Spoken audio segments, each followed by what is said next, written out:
2 মাস আগেও ইরানের দ্বিতীয় বৃহত্তম শহর ইস্পাহানে 1 কেজি গরু কিনতে খরচ হতো 7 মিলিয়ন ইরানিয়ান রিয়াল, যা কিনতে এখন গুনতে হচ্ছে 19 মিলিয়ন রিয়াল।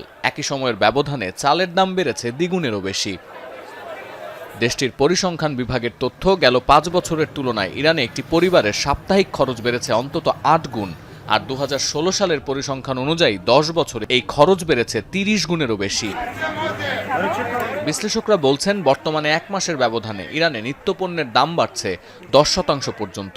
অভ্যন্তরীণ ফ্লাইটের একটি টিকিটের দাম ন্যূনতম 200 মিলিয়ন ইরানীয় রিয়াল, যেখানে 2017 সালে 4 জনের একটি পরিবারের ইউরোপের টিকিট কাটতে খরচ হতো এই একই অর্থ।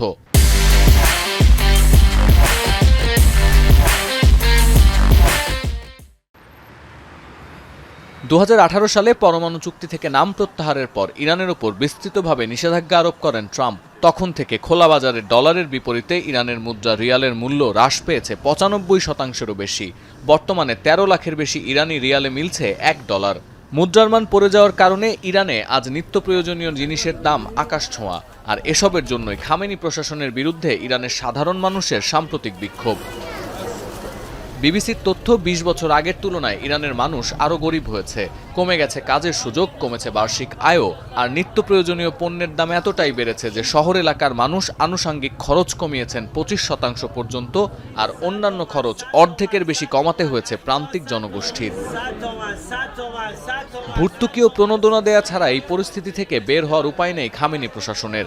আতঙ্কের কারণ হোক বা অনিশ্চয়তা, কলকারখানায় বিনিয়োগ করার বদলে বিদেশি মুদ্রা বা স্বর্ণ কেনায় বেশি আস্থা রাখছেন ইরানের বিত্তবান শ্রেণী। বিশ্লেষকরা মনে করেন, যুক্তরাষ্ট্রের নিষেধাজ্ঞা এড়াতে না পারলে অর্থনৈতিক এই সংকট থেকে সহজে বের হতে পারবে না খামেনি প্রশাসন। সতীর্থ কর্মকার, এখন বিশ্ব।